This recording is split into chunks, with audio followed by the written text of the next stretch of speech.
I've taken a piece of silver steel, that's what they call it here. It's hardenable steel. When you get it, it's annealed so that you can just work it. I've surfaced the ends flat, and now I'm going to draw my shape on the end.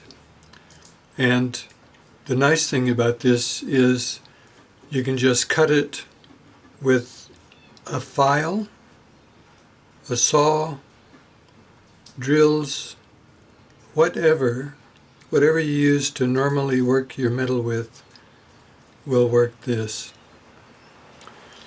So now I've got my pattern, and the inside is flat, which is what we want for a stamp. So basically I'm making a metal stamp. So I'll carve this to what I want the reverse to be, which is the shape of a leaf, and then we'll harden it. So I'm just going to use a file in the beginning to file this back to the proper shape.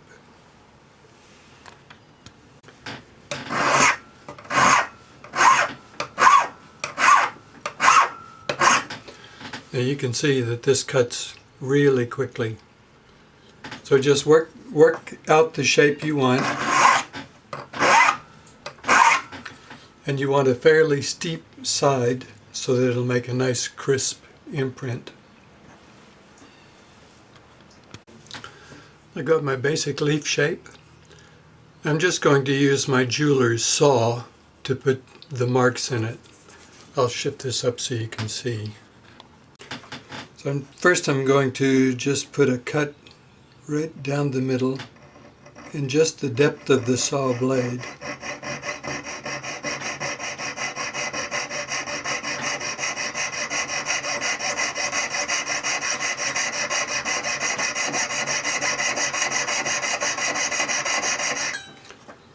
And that'll show up as a really fine mark when we stamp it.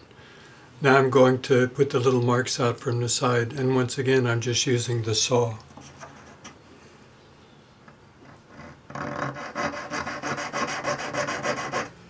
Only saw to the middle.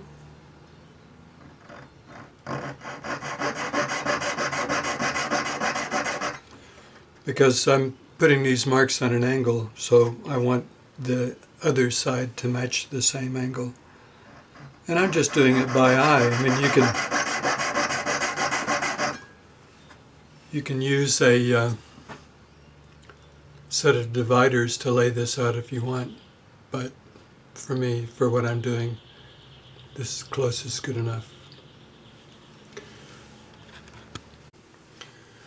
So I've got my leaf design cut in there, but because I had to hold the saw at an angle, it doesn't go right to the middle, so I'm using a heart burr, which is a knife-edged burr, in my handpiece, and I'm just going to define those cuts.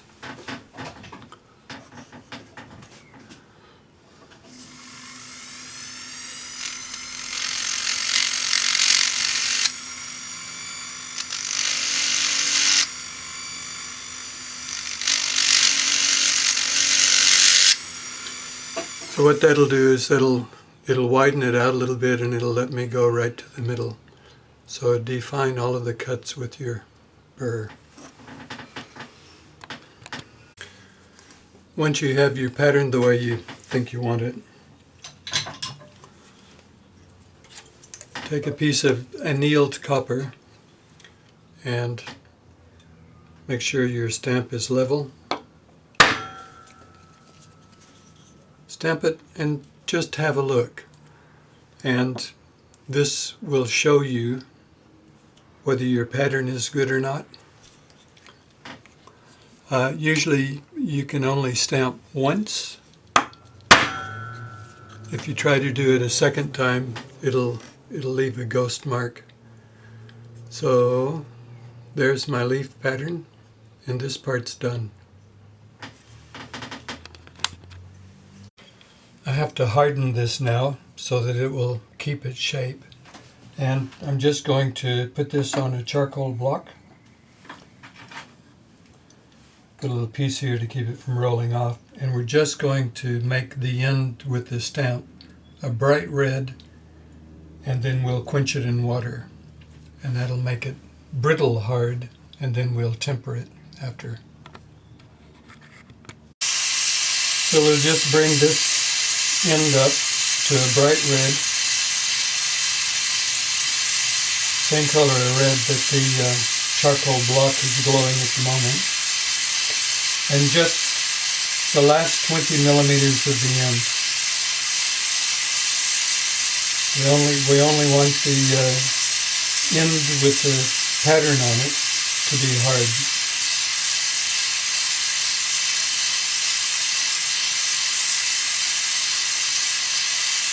Once you get this a nice bright red, we're going to quench it in water.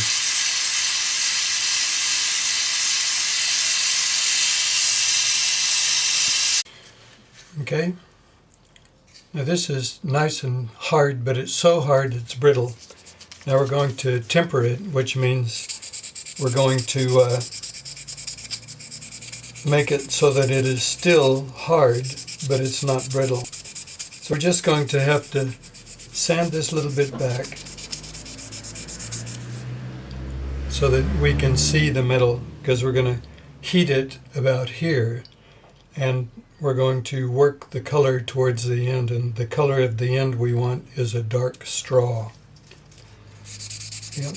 So this, now you can see the steel color underneath rather than just the black color.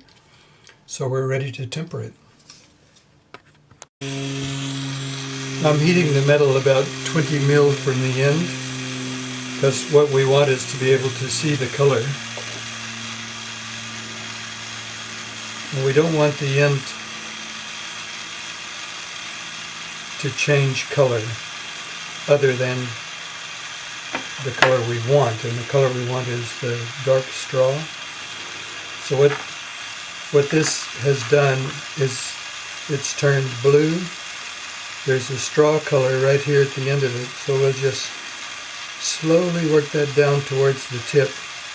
And once it gets close, pick it up at that point and quench it, because if you go past that point,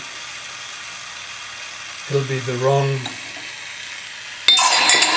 hardness and you'll have to do it again. So that's done. So this part is done. We have our stamp and it's nice and hard, and we're ready to move on creating the rest of the piece.